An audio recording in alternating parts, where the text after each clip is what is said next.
শ্বশুর ফাদার, হ্যাঁ হাতে কি? হ্যাঁ, ও মনি তো নাই, পিঠে গো পিঠে।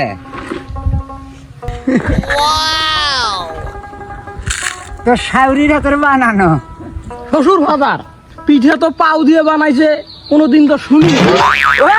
রে তুই কথাই কবি না, তুই কথা কইলে মাথা কিন্তু গরম হয়ে যায় রে। কেন, অন্য কেউ কুসু বললে কি অন্য কুসু গরম হয়ে যায়?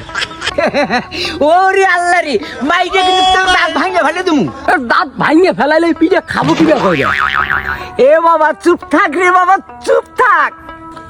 শ্বশুর ফাদার, এই পিঠা কি দিয়ে বানাইছে? এই চাউলের গুঁড়া দিয়ে বানাইছে। চাউলের গুড়ার পিঠা এত মজা, জানি না তাহলে এই চাউলের গুড়া কত মজা। দেখো তো শালা এই তোর সোজা জামাই, তোর কি বুদ্ধি শুদ্ধ হবে না? আমার বুদ্ধি শুদ্ধি হবো কিবা করে? আমার বাড়িতে চোর আসছিল নাই। ওরে আল্লাহ রে, চোরের সাথে বুদ্ধির কি সম্পর্ক? যেমন আপনি জানেন না, চোর পালাইলে বুদ্ধি বাড়ে। চোর আসবে, চুরি করে নিয়ে যাবে, তারপরে তো আমার বুদ্ধি বাড়বে। ওই তোরে যে আখ খাবার টাকা দিছি, তুই আখ খাচ্ছিস?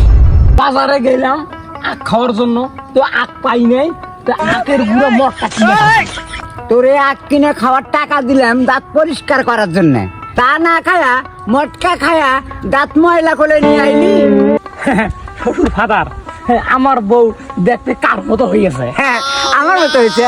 তাই তো বলি, প্রত্যেক দিন আপনার মতো লাঠি দিয়ে পিটাই কেন আমারে? আরে লাঠি দিয়ে পিটাই কি জন্য? এই রাত্রে বিছানায় প্রসাব করি এই জন্য।